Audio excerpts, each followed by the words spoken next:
the Richmond Spiders. What a run that they have had on the women's side. Before we get to the press conference with Aaron Roussel, the head coach, 57-13 over the last 2 years, and 33-3 in conference play. You and I were talking about it, and you did their games last year in the tournament. Yes, I did. I was out in LA at the UCLA place there, and it was amazing to watch this Richmond team because Coach Roussel says, "Hey, we want to slice and dice," and you know how badly it hurts if you get a paper cut. It's small, but that thing hurts, right? So they take so many back cuts. They move the basketball. They move well without the basketball too.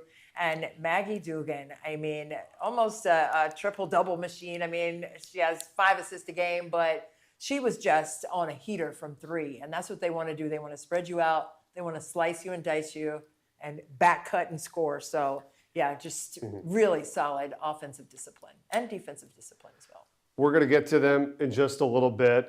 They, 2 years ago, won the Atlantic 10 championship with a win over Rhode Island, okay? And then last year actually lost to St. Joe's in the semifinals, a huge upset there in the A10, and then, but of course, went to the tournament. So really what he's building there, now you've got some steam, right? Now you've got, that's the thing. I get it. But now people want to go there, and they want to play it. It's a team that's challenging. I mean, Yeah, I mean, they pushed UCLA. I mean, that game was, I think they were up at halftime of that game before UCLA got right in the second half. But Maggie Dugan, I mean, 17.7 rebounds and 3.8 assists for her. She has a great eye about her. And it's not just about, you know, her scoring ability or her ability to knock in triples, which is definitely elite, but her ability to pass out of double teams. She's going to be crowded defensively. Everyone's going to be in her space. So she's going to be able to find her teammates on the move. And I think that is what you want to see from a player who was the A10 Player of the Year last year, as well as being on the first team. Yeah, pretty incredible. 17 points, 7 rebounds, and almost 4 assists a game as well.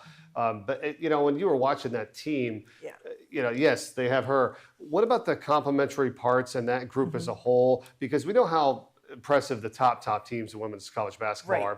But what can they do to kind of bridge that gap a little bit there? They're close. Right. I mean, they can move well without the basketball because they know how much attention Dugan is going to soak up. So if I'm playing with Maggie Dugan, I'm going to make sure I'm not in one place. I'm going to make sure that I am always on the move, off the ball, setting up avenues that I can attack because I know she's going to draw so much defense. So I think they count on that. So I know, you know, Coach Roussel, I mean, he just has such a great way about him in terms of his offensive organization and the plays that they run out of timeouts, out of bounds underneath. I mean, they are so precise and disciplined with how they run their stuff. And I would just say, you know, if everyone else on the team can just stay disciplined, and Maggie wants it to be about the team, right? But she is in that role. So it's not that she's selfish and taking all these shots. No, it's like they need for her to have high volume touches, right? And everyone else needs to move well around her. I mean, her mom was a great player. Her mom was sitting all the way up at the top of the stands, leaning in and watching. But I think there's just this basketball acumen and understanding of team. But in that, everyone has to have their roles identified. And her role is to be a scorer. And if she's doubled up, loaded up on actions, then she's got to be able to find her teammates on the move. Well, and you talked about some important things too, like those set pieces, those set plays coming out of the timeouts, underneath the basket, inbounds plays, changing up your defense once in a while just to confuse the other team and grab and steal in a possession. Like that's the kind of stuff that you can kind of control, right? Especially the out of bounds and all that kind of stuff. So it's worked out well for them. Yeah, absolutely. And then defensively, I mean, they had to play against UCLA with Lauren Betts down inside. I mean, she's 6'7", right? So that was a tough defensive challenge for them, but they did a great job in that first half specifically. But then UCLA got her on the move and didn't sit her on the block as much, but they got her the touches that she needed to get activated because she's their high volume scorer and person that wanted to touch the basketball a lot. We'll talk on the women's side, and now let's go to the press conference with them. Point. I think we're 6 practices in, also fearing what it looks like when we have to get up and going for real. So obviously a different team this year. We're very grateful that we've got the 3 starters that we have back and a lot of experience there. But I also know that we graduated a lot and Addie Budnick was kind of a stalwart here on our team here for a while, and obviously kind of helped lead us to success we've had over the last few years. Feel good about the group that we have, but there's obviously a lot of inexperience and a lot of question marks, but looking forward to start attacking those. Questions? Just raise your hand. We'll get you the mic. Zach in front.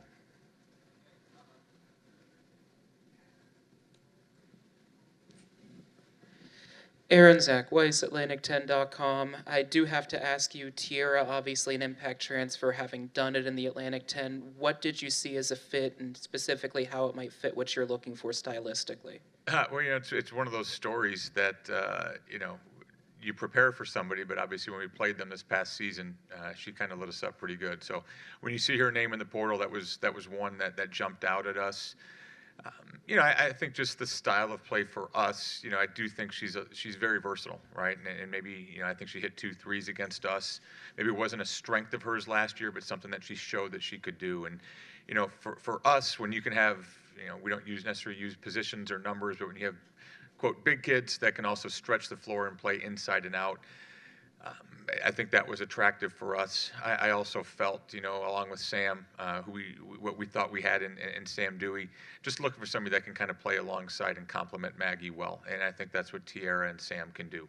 They're similar type players, but they're also different than what Maggie is. And the strength, physical strength that Tierra plays with, just her ability to rebound, I thought was going to be huge for us, while still being able to kind of stretch the floor. And she's been great. She's been really everything that we've kind of wanted her to be. I think as the more she gets comfortable, I'd say the last 2 or 3 practices, it's kind of been an aha moment for her, and maybe for us, maybe an eye opener to what she can do. So really excited about what she will be for us, and I think our players and returners especially are excited about her.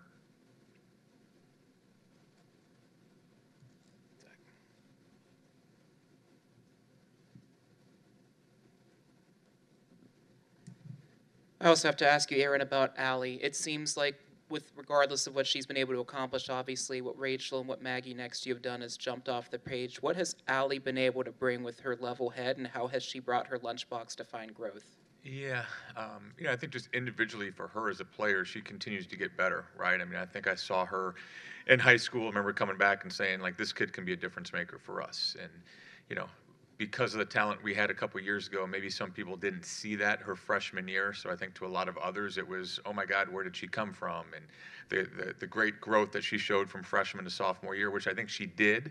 But I think that was something that we felt as a staff all along, that she was going to shine and she was going to really complement her teammates, our style. She was going to be different than Grace, and I think you saw that last year, but with similar results. I think probably that one of the biggest things is just how much our players enjoy playing with her. I think when you look at her, she sometimes can be a little bit unassuming, but she's one of the toughest kids I've probably coached in 22 years. And so I think both mentally and both physically, that toughness, her teammates appreciate that. But I also think that she just makes their lives easier out there. Maggie Dugan gets a lot of extra, and she will be the first to tell you, gets a lot of open shots because of how Allie Sweeney plays. Same with Rachel. She can score, and I think she showed that last year. But I think just the way that she sets the table for me and for her teammates was something we benefited from last year, and she's even better right now.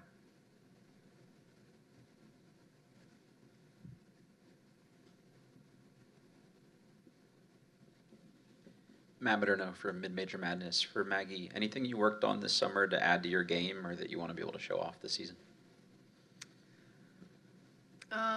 I watched a lot of film. I think watching film is, very crucial to improving your game. A lot of what I do is read a lot of screens and, make similar passes. So watching film was definitely huge. Obviously, the usual ball handling and just getting quicker and stronger were definitely 2 major aspects that I try to focus on this summer. But yeah, I'm excited to get back on the court. Piggybacking off of that, Maggie, what's the biggest thing last season that you learned about yourself and your team that you feel that you can apply to this season? Good question. I feel like I learned a lot of resilience last year. I think we kind of hit a little adversity later in the season. I feel like usually you hit adversity kind of midway through the season. But I think we bounced back from that, and I just learned how to, be an outlet for my teammates if they need it, and just trying to, be a better leader. I got to give some credit to Addie Budnick. She was a great leader for me my freshman and sophomore year, and even last year. But I definitely learned a lot from her, so I'm just trying to take what I observed from her and, bring it to this year without her. So, yeah. Erin, the ability that obviously Rachel was able to jump off the page, already really skilled, was Sixth Woman of the Year coming in. Just what did you see about the work, and how did you see that work paying off, and what wrinkles can she continue to add to even further herself?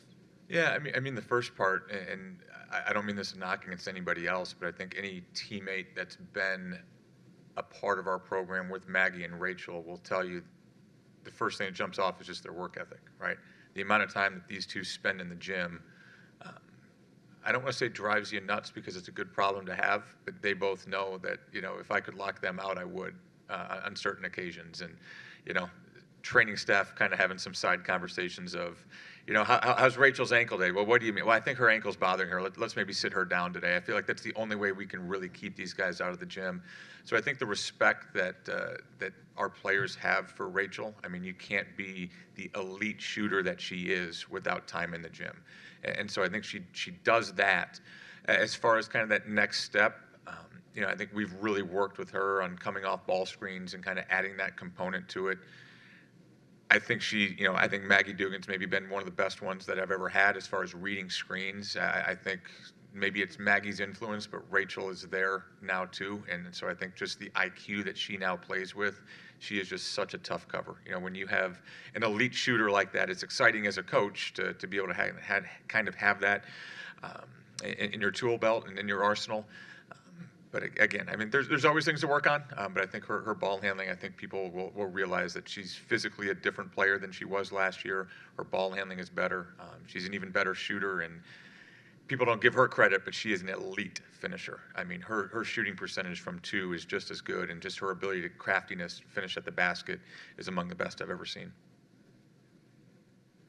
Mel Greenberg. You too, though. You're in that category. Thanks. Don't get me wrong. Thanks. Mel Greenberg. So Maggie, what was your reaction when the word got out that Philly's going to get a WNBA team in the future? I was very excited. I think it's really great for the city. I think we pride ourselves on sports, and women's sports is definitely on the rise. So I'm really excited to see the fan base just kind of rally around that team in a couple years, and hopefully I'll be able to see it. Just what we need, Mel.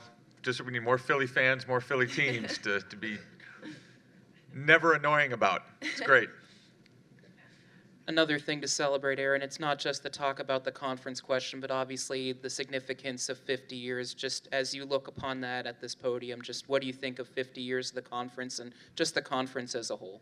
Yeah, and obviously, I say only being a part of it of 7-ish years now. But I think, one, grateful for the opportunities. You see the landscape of what college sports is right now.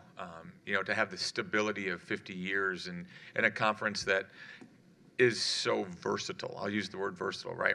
We've got really, really high academic schools. We've got schools in different geographic areas. We've got different sizes of schools, publics and privates. It is really a unique combination across the board, and I think that's a positive and a strength for the league. But I think even on top of that, just the stability, right? And I know this goes back, 50 years now, but just the recent stability with everything else going on in the college sports world, I think says a lot about, from the top down, right? Administration, Bernie's been outstanding for this. The administration at each of the schools, down to the coaches for each of these sports, right?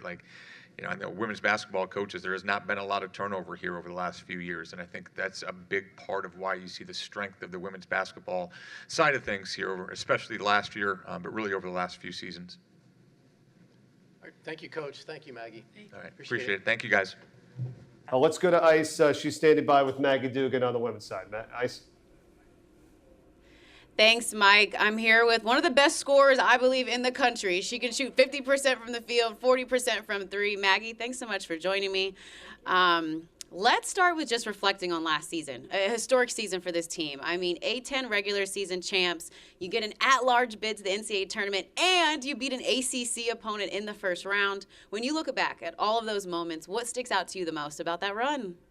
I mean, it was such an amazing run. I think, honestly, just our resilience that we had coming into that tournament. Obviously, we were heartbroken with the A-10 tournament and that result, so we just had to flip a new page and, kind of start a whole new season, honestly. And then getting that at-large bid and the 8 seed, that was just all the confidence that we needed that, hey, we belong here and we got to just show what we can do. And I think we did that really well in LA.